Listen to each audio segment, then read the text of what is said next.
Welcome back to our channel. We're thrilled to guide you through another enriching exploration of the Scriptures. Today, we delve into Psalm 5 from the New King James Bible. This psalm, attributed to King David, is a heartfelt plea for divine guidance and protection, as well as a bold declaration against wickedness and deceit.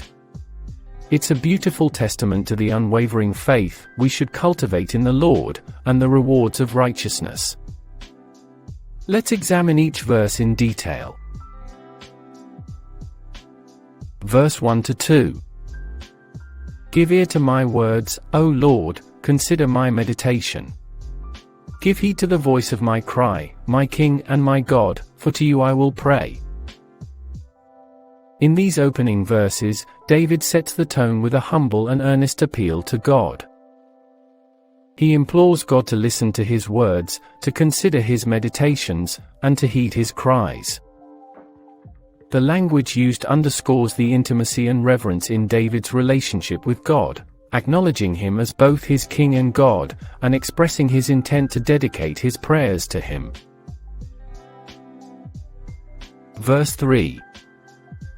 My voice you shall hear in the morning, O Lord, in the morning I will direct it to you, and I will look up. This verse emphasizes the importance of beginning each day with God. David pledges to direct his voice to God each morning, signifying his commitment to starting each day with prayer and devotion. This habit of seeking God first thing in the morning reflects a life centered on God, reinforcing the significance of maintaining constant communion with the divine. Verse 4. For you are not a God who takes pleasure in wickedness, nor shall evil dwell with you. Here, David proclaims the inherent purity and righteousness of God. He unequivocally states that God doesn't derive any pleasure from wickedness, and evil cannot exist in his presence. This verse underscores the stark contrast between God's divine goodness and the corruption of sin, emphasizing the incompatibility of evil with the nature of God. Verse 5-6. The boastful shall not stand in your sight, you hate all workers of iniquity. You shall destroy those who speak falsehood, the Lord abhors the bloodthirsty and deceitful man.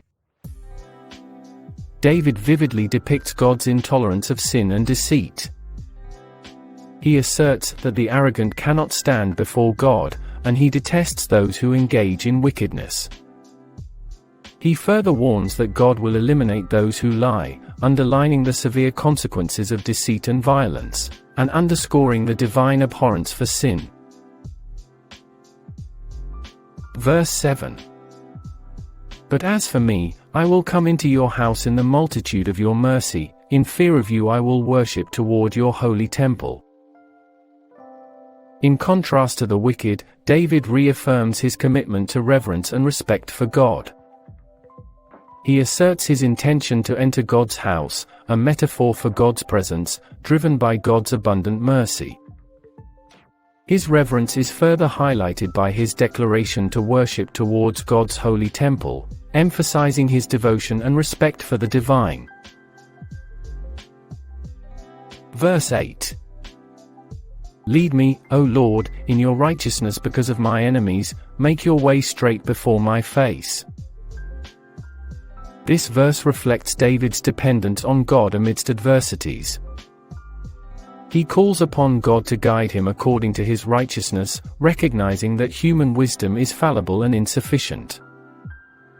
He also prays for clarity of divine direction in his life, demonstrating his unwavering faith in God's wisdom and righteousness. Verse 9-10. For there is no faithfulness in their mouth, their inward part is destruction, their throat is an open tomb, they flatter with their tongue. Pronounce them guilty, O God. Let them fall by their own counsels, cast them out in the multitude of their transgressions, for they have rebelled against you. Here, David pulls no punches in describing the deceit and treachery of his enemies. He characterizes them as unfaithful and destructive, equating their throats to open tombs. The metaphor signifies their speech as deadly, their flattery as insincere. David then calls upon God to pass judgment on them, to let their own counsels lead to their downfall, illustrating his trust in God's justice and reinforcing the biblical principle that rebellion against God leads to one's ruin. Verse 11 to 12. But let all those rejoice who put their trust in you, let them ever shout for joy, because you defend them. Let those also who love your name be joyful in you. For you, O Lord, will bless the righteous, with favor you will surround him as with a shield. As David closes the psalm, he transitions from pleas and condemnations to a beautiful promise of joy and divine favor. He encourages those who trust in God to rejoice and to continuously express joy because God defends them. Those who love God's name, who love God himself, should find their joy in him. The psalm concludes with a comforting assurance.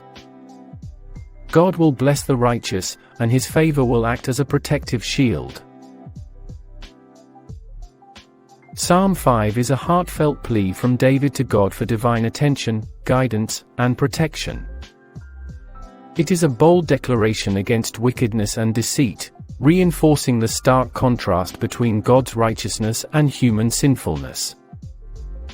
It also holds a promise of divine favor for those who trust in God and live righteously. This psalm is a powerful reminder to start each day with prayer, seek divine guidance, and trust in God's protection and blessings. Before you leave, don't forget to like this video if you found it helpful and insightful. Please subscribe to our channel for more in-depth and enlightening studies of the Bible. And feel free to share this video with your friends and family, so they too can deepen their understanding and appreciation of the Scriptures. Stay tuned for our next video, and remember, with faith, you can move mountains. Until next time, keep believing and achieving.